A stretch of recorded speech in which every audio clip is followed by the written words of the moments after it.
दोस्तों वट सावित्री व्रत 26 मई 2025 दिन सोमवार को मनाया जाएगा। सुहागन महिलाएं अपने पति की लंबी आयु के लिए, उनके अच्छे स्वास्थ्य के लिए इस व्रत को करेंगी। तो ऐसे में व्रत करते समय कई प्रश्न मन में आते हैं। पूजा हमें किस समय करनी चाहिए? कौन सी नई चीज हर सुहागन महिला को इस दिन पहले ही जरूर खरीदनी चाहिए? व्रत का पारण क्या खाकर किस समय करें और व्रत में क्या बिल्कुल भी न खाएं? संपूर्ण नियम, जो कि कई प्रश्न भी हमारे पास आए हैं, उन्हीं सभी प्रश्नों के उत्तर के लिए आज हम ये वीडियो आपके लिए लेकर आए हैं। फ्रेंड्स, सबसे पहले तो सभी माताओं बहनों को वट सावित्री व्रत की हार्दिक बधाई और साथ ही वट सावित्री व्रत के लिए कई प्रश्न मन में आते हैं कि हमें इस दिन क्या नया खरीदना चाहिए, पूजा किस समय करनी है, व्रत का पारण किस समय किया जाएगा, क्या खाकर ही हम व्रत का पारण करें, किस समय करें, संपूर्ण नियम आपके लिए लेकर आए हैं। फ्रेंड्स, देखिए फ्रेंड्स, इस दिन आपको नई चीजें, 4 चीजें नई अवश्य ही खरीद लेनी है।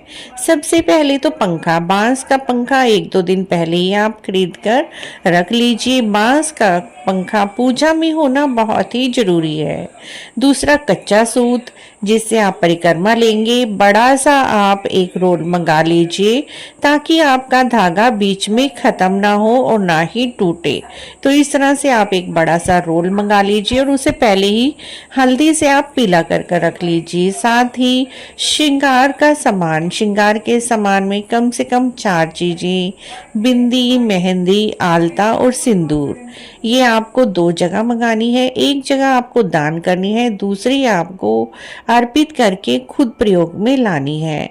चाहे तो आप सोने चांदी की यदि सामर्थ है तो उसकी वस्तुएं भी आप खरीद कर ला सकते हैं।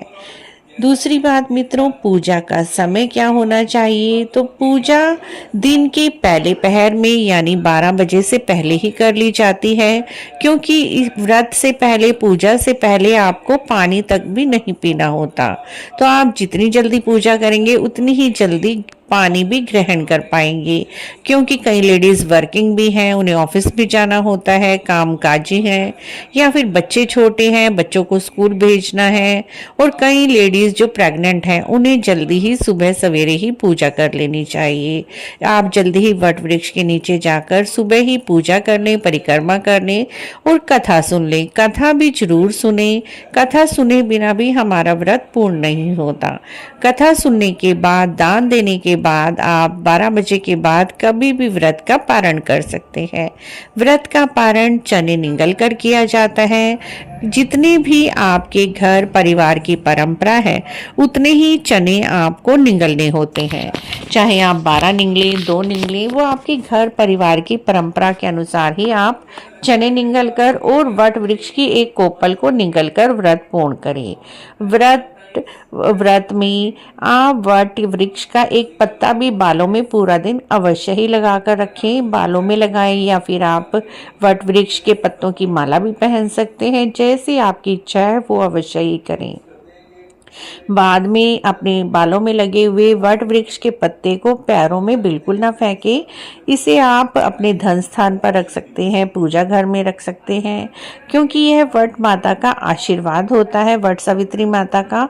तो इस पत्ते को आप बिल्कुल भी इधर उधर बिल्कुल ना फेंकें। इसे आप अपनी तिजोरी में संभाल कर रख दीजिए, या फिर आप इस पत्ते को जल प्रवाहित कर दीजिए, या फिर आपके घर में पौधे हैं उनकी मिट्टी में आप इसे मिला सकते हैं।